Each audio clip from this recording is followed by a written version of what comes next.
Arun, I've just got a request that the audience would like to ask one or two questions. Please raise your hand. There's only time. Rajdeep? A very small question. Even as we speak, Vijay Mallya's house in Mumbai is being auctioned, Kingfisher House. I wanted to ask this. Do you see Vijay Mallya really as an absconder guilty of malfeasance? And do you accept that Vijay Mallya actually is one of many industrialists, some even more high profile and even more well connected to your government, who actually have even larger NPAs? Are you going to act against them? Do you believe it's individuals who are responsible or the banking system or the political system responsible? Let me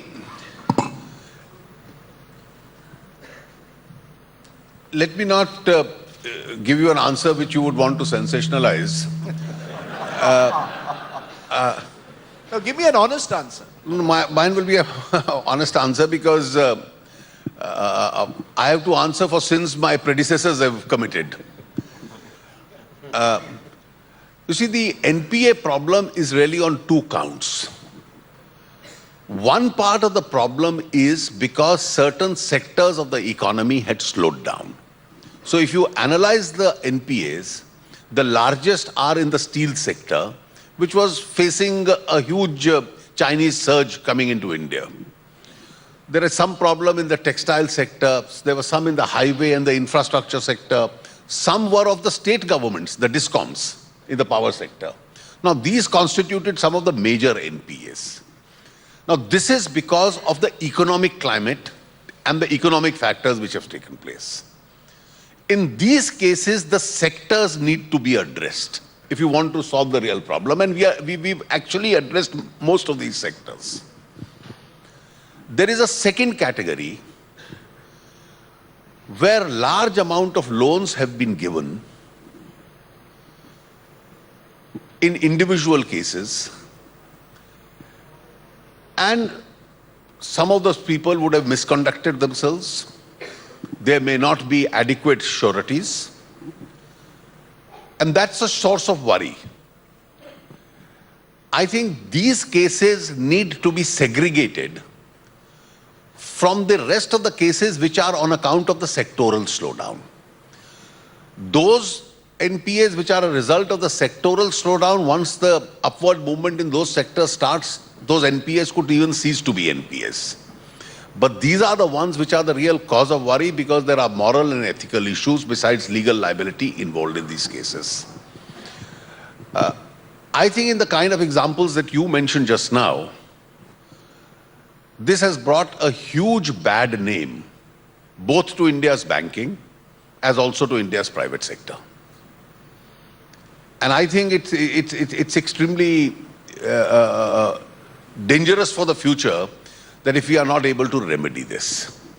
Now, how do you remedy this? I think our immediate job as a government is to make sure that our banks, particularly the public sector banks, remain strong.